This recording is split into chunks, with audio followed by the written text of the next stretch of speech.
आगाज तेरे नाम से कार साजे दो जहां।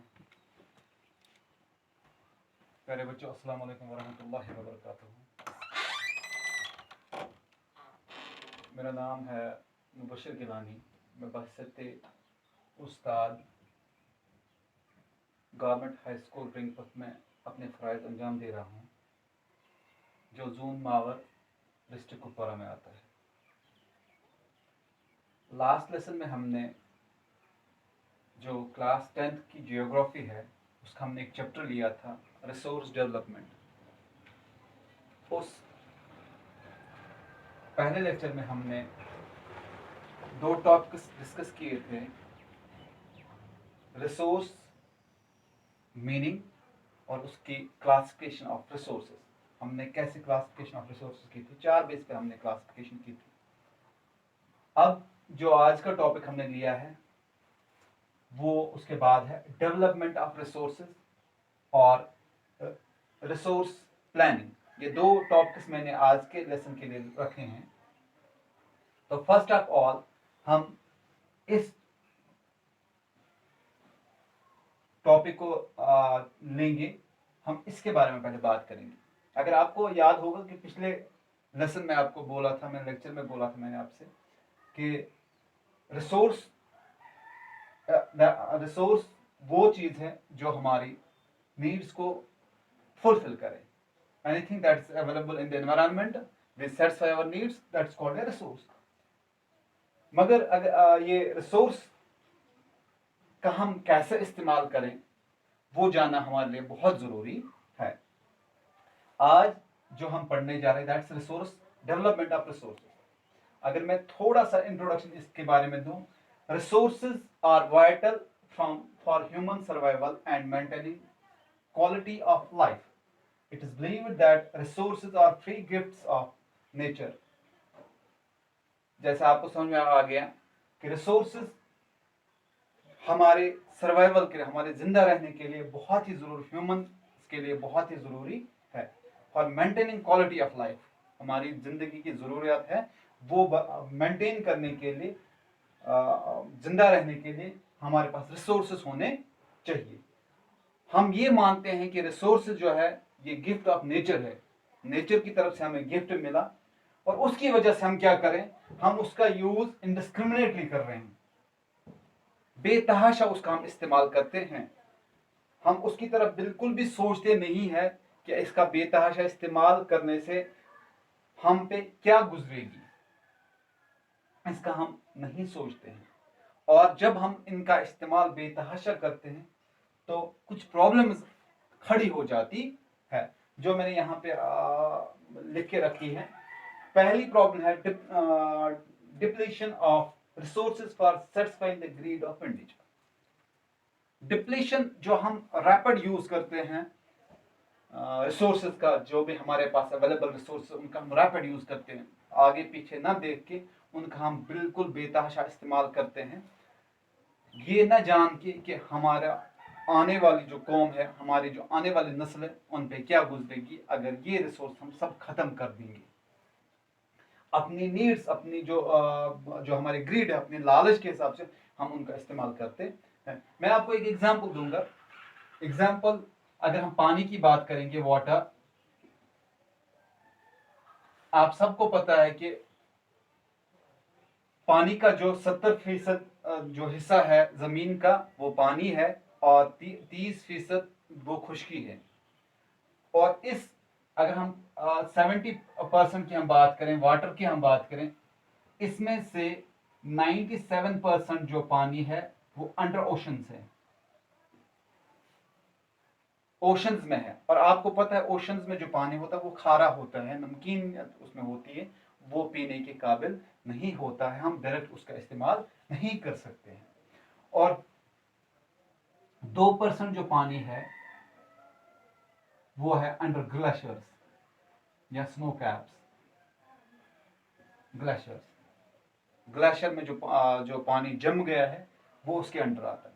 बाकी रहता है हमारे पास 1%, दैट इज ग्राउंड वाटर भी उसमें आता है, रिवर्स भी आते हैं उसमें, और अदर सोर्सेज जो आते हैं। तो हम इसका अंदाजा लगा सकते हैं कि हमारे पास सिर्फ पीने के लिए 1% पानी, लेकिन आप सोच लीजिए कि हम पानी का इस्तेमाल कैसे करते हैं। बिल्कुल न ख्याल रखते हुए हम उसका बेतहाशा इस्तेमाल करते हैं, और इसकी वजह से ये जो आने वाली जो नस्ल है उस पर बहुत ज्यादा असर पड़ेगा। दूसरा इसमें है, अगर हम इनडिस्क्रिमिनेट यूज करेंगे रिसोर्सेज का, दूसरा क्या है, society has been divided into two segments, that is haves and have not, rich और poor. Haves and have not मतलब क्या हो गया कि जिसके पास रिसोर्सेज है वो उनका बिल्कुल इस्तेमाल करता है, जिसके पास नहीं है वो उनका इस्तेमाल नहीं कर पा रहा है। मैं आपको एग्जांपल दूंगा सिंपल।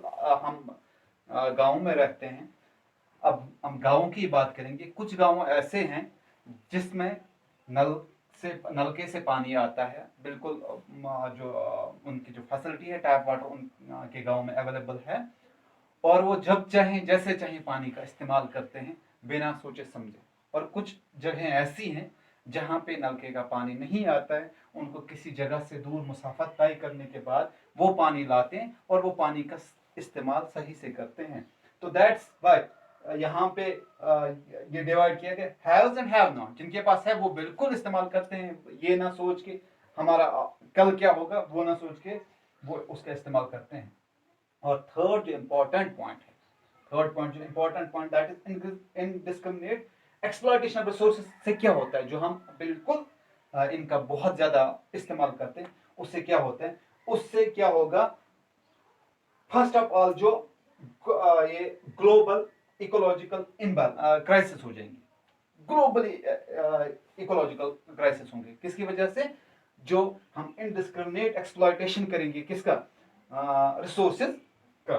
तो उससे क्या होगा, अगर ग्लोबल इकोलॉजिकल क्राइसिस हो गए तो उससे क्या होगा, फर्स्ट ऑफ ऑल आप बिल्कुल आज इस चीज से बिल्कुल वाकिफ है कि आज ग्लोबल वार्मिंग चल रही है, ग्लोबल वार्मिंग चल रही है। ग्लोबल वार्मिंग से क्या होता है, मैं आपको एग्जांपल दूंगा कि ग्लोबल वार्मिंग जब होती है तो टेम्परेचर में इंक्रीज हो जाता है, टेम्परेचर बढ़ जाता है, गर्मी बढ़ जाती है। जब गर्मी बढ़ेगी, जब गर्मी बढ़ेगी, ये जो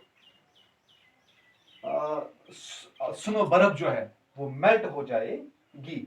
उससे क्या होगा, जब स्नो मेल्ट हो जाएगा, पानी बढ़ जाएगी। पानी स्नो जब पानी की शक्ल इख्तियार कर लेगी तो पानी में इजाफा हो जाएगा, और बहुत सारे जो समुद्री एरियाज है वहां पे जो छोटे छोटे आइलैंड्स हैं वो डूब जाते हैं, जिसकी वजह से रीजन क्या है, वो हम इनडिस्क्रिमिनेट एक्सप्लॉयटेशन ऑफ रिसोर्सेज करते हैं, जिसकी वजह से ग्लोबल वार्मिंग हो जाती है, और पानी जो समुद्रों में बढ़ जाता है, किसकी वजह से, स्नो मेल्ट होने की वजह से, और उसकी वजह से उन लोगों को नुकसान उठाना पड़ता है। चाहे वो कौन गलती करता, हमें वो पता नहीं है। आप सेकेंड वर्ल्ड की वार की हम बात करेंगे, 1945 में जब जापान के 2 शहरों में आइटम बम गिराया गया, उस वक्त की बात करेंगे, और इस वक्त अभी भी वहां पे वो असरात नुमाया है। गलती किसने की, किस मुल्क ने की, लेकिन बहुत सारे मुल्कों को उसका खमियाजा उठाना पड़ता है, ग्लोबली लोगों को खमियाजा उठाना पड़ता है। एक कंट्री की वजह से सब मुल्क इन्वॉल्व हो जाते हैं। तभी अगर हम ये सोच के हम इस्तेमाल करें रिसोर्सेज का, हम इस्तेमाल करेंगे, हमें कौन सी प्रॉब्लम हो जाएगी, हमें तो मिल रहे हैं, लेकिन जो आने वाली कौम है उनका, या हम देख रहे हैं कि कोई रिसोर्सेज का गलत इस्तेमाल कर रहे हैं, तो हमें ये चाहिए कि हम उसके बारे में सोच लें, क्योंकि आगे जो वक्त होगा वो हमारा ही बुरा होगा। एंड थर्ड, इसका जो दूसरा है, ओजोन लेयर डिप्लीशन। हम बिल्कुल रिसोर्सेज का इस्तेमाल करते हैं, हम जो भी गंदगी है वो हम इस हमारे एनवायरनमेंट में छोड़ देते हैं, पोल्यूशन हो जाता है, तो जिसकी वजह से क्या होता है, ओजोन लेयर पे असर पड़ जाता है। और आपको पता होगा कि जब ओजोन लेयर इन्वॉल्व हो जाएगी पूरी तरह से, इंफ्रारेड रेज आसमान से हम पे डायरेक्ट गिर जाएंगी और हमें ही नुकसान भुगतना पड़ेगा। तो इसलिए हमें चाहिए कि हम इसका सही से इस्तेमाल करें, रिसोर्स का सही से इस्तेमाल करें। And third point is environmental pollution, जो मैंने पहले ही किया। अगर आपको याद होगा लास्ट ईयर दिल्ली में ये हुआ था कि वहां पे इतना पोल्यूशन बढ़ गया था, इतना पोल्यूशन बढ़ गया था कि लोगों का वहां बाहर निकलना मुश्किल हो रहा था, उनको मास्क लगा के बाहर निकलना, इतना पोल्यूशन वहां बढ़ गया था। ट्रांसपोर्ट की वजह से, इंडस्ट्रीज की वजह से जो वहां से धुआं निकल रहा है उसकी वजह से वो बढ़ रहा था, ये धुआं बढ़ रहा था, प्लूट हो गया था, पूरा एयर वहां से प्लूट हो गया था, जिसकी वजह से लोग बाहर भी नहीं आ पा रहे थे। तो ये वजह है क्योंकि हम रिसोर्सेज का गलत इस्तेमाल कर रहे हैं। And third and fourth one is land degradation. हम जमीन को खराब करते हैं, जमीन को डिग्रेड कर रहे हैं, किसकी वजह से? हमारी अपनी गलतियों की वजह से। हम हमारे घर में जो भी गंदगी निकलती है वो हम खुले में छोड़ देते हैं, जमीन के ऊपर छोड़ देते हैं, प्लास्टिक, पॉलीथीन, जो भी कुछ है वो जमीन में छोड़ देते हैं। हम उसका बिल्कुल ये सोच नहीं रखते हैं कि उससे कितना नुकसान हमें भुगतना पड़ रहा है। वो जो जमीन है वो डिग्रेड हो जाती है, उसमें कोई फसल भी नहीं फिर उगेगी, हमारे लिए वह प्रॉब्लम बन जाएगी, आगे जाके हमारे लिए वह प्रॉब्लम बन जाएगी। तो ये रिसोर्स डेवलपमेंट की बात आई थी कि अगर हम रिसोर्सेज का बेतहाशा इस्तेमाल करेंगे, क्या क्या होता है, अपने लालच को पूरा करने के लिए, अपने ग्रीड को पूरा करने के लिए, अपने इंफरादी मुफाद पूरा करने के लिए हम जो ये गलतियां करें, इसका खमियाजा आने वाली नस्ल को उठाना पड़ेगा।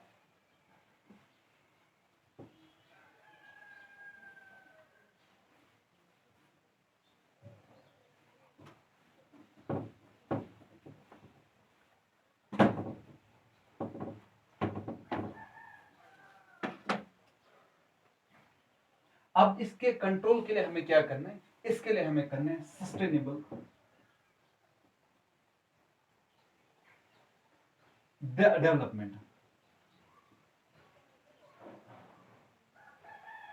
सस्टेनेबल डेवलपमेंट, ये सस्टेनेबल डेवलपमेंट क्या होती है? सस्टेनेबल डेवलपमेंट होती है कि हम रिसोर्सेज का बिल्कुल इस्तेमाल करेंगे, बिल्कुल उनका हम इस्तेमाल करेंगे, लेकिन उनका इस्तेमाल ऐसे करेंगे कि जो वो अपनी ज़रूरियात हम तो पूरा करेंगे, लेकिन ये हमें ये भी ख्याल रखना कि जो आने वाली जो कौम है उसका भी हमें ख्याल रखना है। ये नहीं कि हम अपना ही हमें अपना वक्त गुजरे, बाकी जो होगा वो देखा जाए, वो हम सोच हमको नहीं रखनी है, उसका हमें अजाला करना है। और इस सिलसिले में जब 1992 में एक एनवायरमेंटल कॉन्फ्रेंस हुई थी,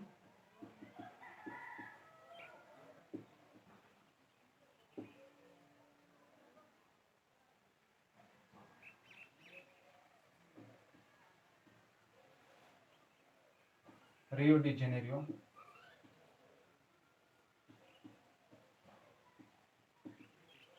ये रियो डी जेनेरियो एक जगह है ब्राजील में।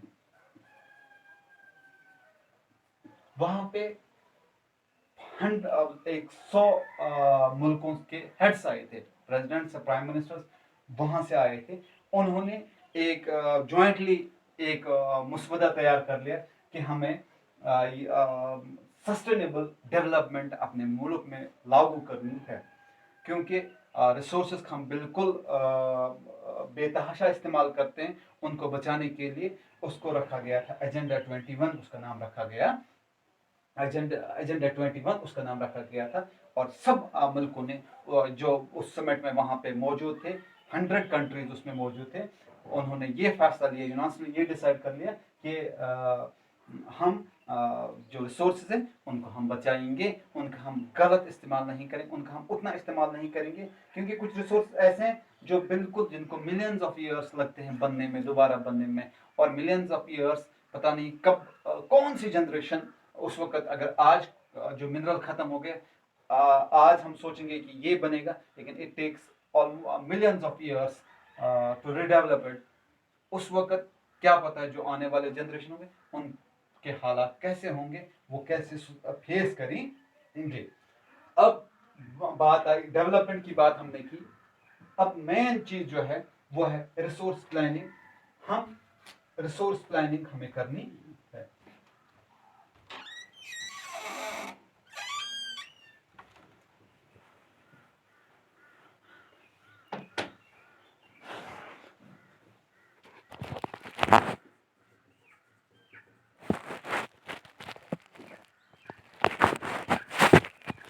Why we need resource planning? हमें किस लिए जरूरत है?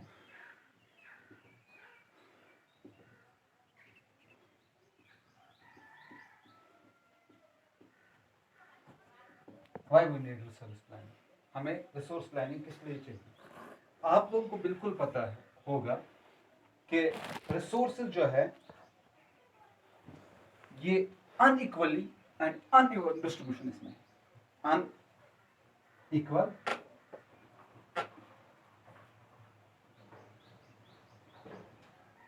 And uneven distribution.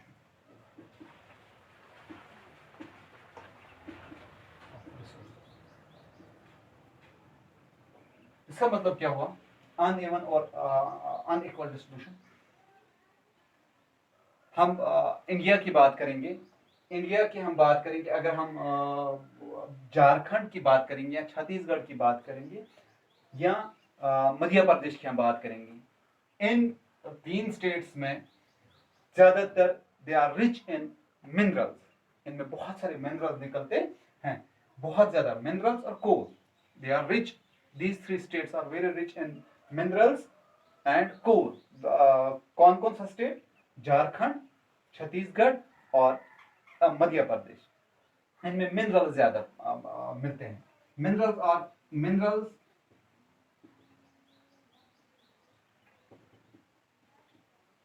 Minerals and coal. ये इन 3 स्टेट्स में झारखंड, छत्तीसगढ़ और मध्य प्रदेश.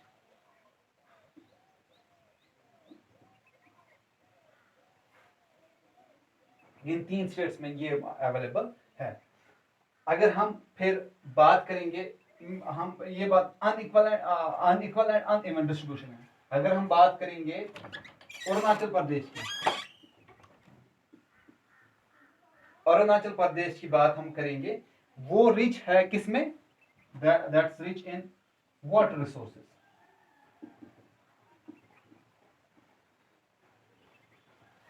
हमें मिनरल्स भी चाहिए, हमें पानी भी चाहिए. अगर ये स्टेट्स मिनरल्स का ज्यादा इस्तेमाल करेंगे, इनके पास पानी नहीं है, तो क्या ये सर्वाइव कर सकते हैं? नहीं.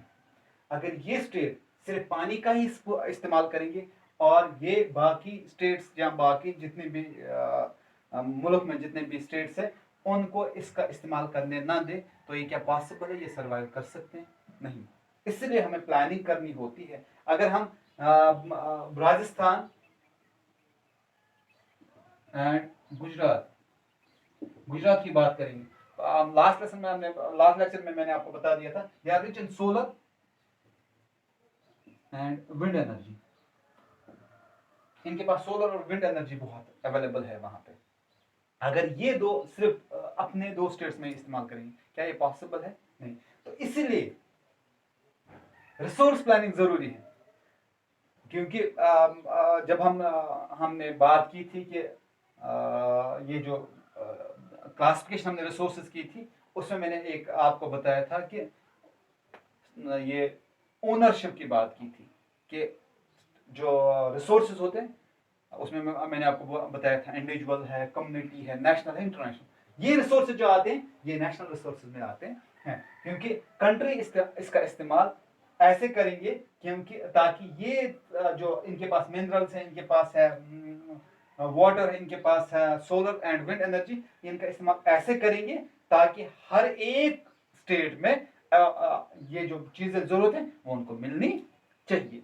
तो अनइक्वल एंड अनइवन डिस्ट्रीब्यूशन मुझे लगता है कि आपको समझ में आया होगा कि कैसे अलग अलग स्टेट में हर एक जगह, क्योंकि हम मिसाल भी देते हैं कि हाथ में 5 उंगलियां, पांचों के 5 बराबर नहीं है. दैट अप्लाइज हियर कि जो भी स्टेट्स हैं उनके पास जो मिनरल्स जो उनके पास है रिसोर्सेज वो सब सेम नहीं है. किसी स्टेट के पास एक किस्म का रिसोर्स है, किसी स्टेट के पास दूसरे किस्म का रिसोर्स है, और उनका इस्तेमाल सही से करना है हमें ताकि पूरे मुल्क में ये रिसोर्सेज पहुंच जाएंगे. तो अब रिसोर्सेज तो हमें मिले, अब इसके बाद हमें क्या करना? हमें इसकी प्लानिंग करनी है. हमने देखा कि रिसोर्सेज है फलां जगह पे, हमने अब इसकी प्लानिंग करनी। प्लानिंग के लिए हमें क्या क्या करना पड़ता है, मैं वो आपको बता दूंगा। प्लानिंग के लिए हमें क्या क्या करना पड़ता है। फर्स्ट ऑफ ऑल प्लानिंग के लिए हमें क्या करना पड़ता है, आइडेंटिफिकेशन।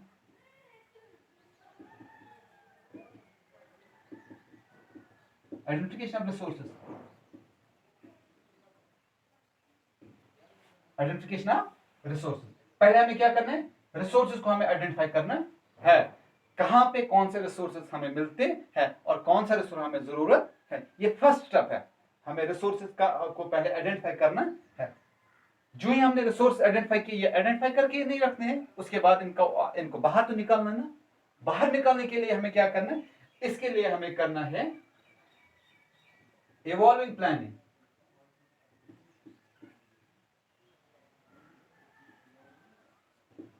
इवॉल्विंग है planning,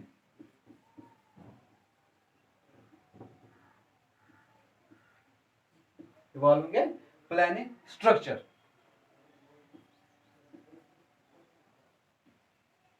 with the help of, किससे हम प्लानिंग हम करेंगे, लेकिन रिसोर्स हम किससे निकालेंगे, आइडेंटिफाई तो हो गए, किससे निकालेंगे, हम उससे विद हेल्प ऑफ, क्योंकि मैंने आपको पिछले जो लास्ट लेसन हमारा था उसमें हमने आपको मैंने बोला था कि वो टेक्नोलॉजिकली एक्सेसिबल होना चाहिए, तो with the help of technology हमें वो निकाल सकते हैं। Technology, with the help of technology, हमने रिसोर्स आइडेंटिफाई किए, अब इनको बाहर निकालना है। उसके लिए हमें क्या करना है, हमें टेक्नोलॉजी का इस्तेमाल करना है। वो टेक्नोलॉजी यूज करके हमें वो रिसोर्सेज बाहर निकालने हैं। तो फर्स्ट टू स्टेप्स मैं आपको फिर से रिपीट करता हूँ कि रिसोर्स प्लानिंग में हमें क्या करना पड़ता है।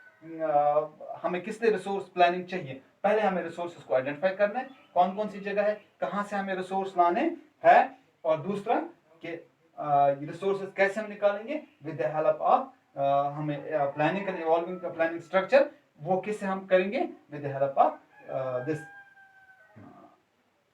टेक्नोलॉजी। और अब थर्ड पॉइंट है overall development. Overall development of the country, overall development of the country. मैंने अभी आपको बताया था कि जो हमारे जो रिसोर्सेस है अनइवन है, अनइक्वल है, उसके लिए रिसोर्सेज निकाल के आइडेंटिफाई करके टेक्नोलॉजी से निकाल करके फिर हमें ओवरऑल डेवलपमेंट पे ये पॉइंट आता है। ये पॉइंट हमारा ये बताता है कि हमें ये कैसे इस्तेमाल करने, रिसोर्सेज कहाँ कहाँ पे इस्तेमाल करने और कैसे इस्तेमाल करने हैं। That means how to consume, how to consume, ये जो हमने रिसोर्सेज निकाले हम इनका इस्तेमाल अब कैसे करेंगे ताकि हमारा जो जितने भी कंट्री के लोग हैं वो सब इससे मुफीद हो जाएंगे। अब मुझे लगता है कि ये क्लियर हो गया रिसोर्स प्लान। अब इसके बाद है जो लास्ट इसका है, that is conservation of resources.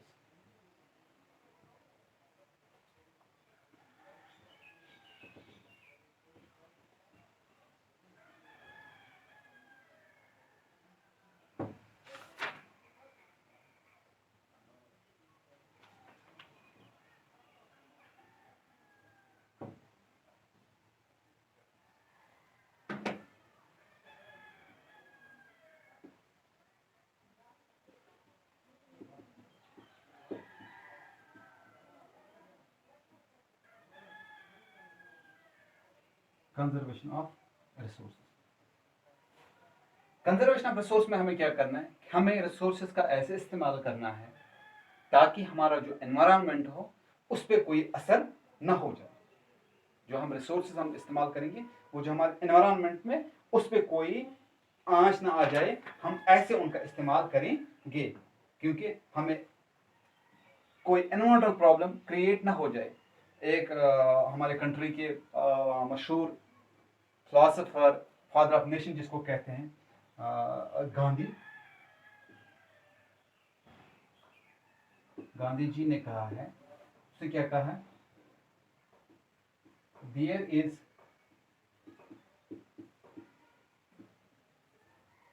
enough for everybody's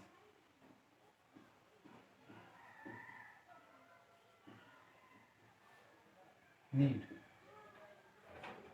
and not for anybody's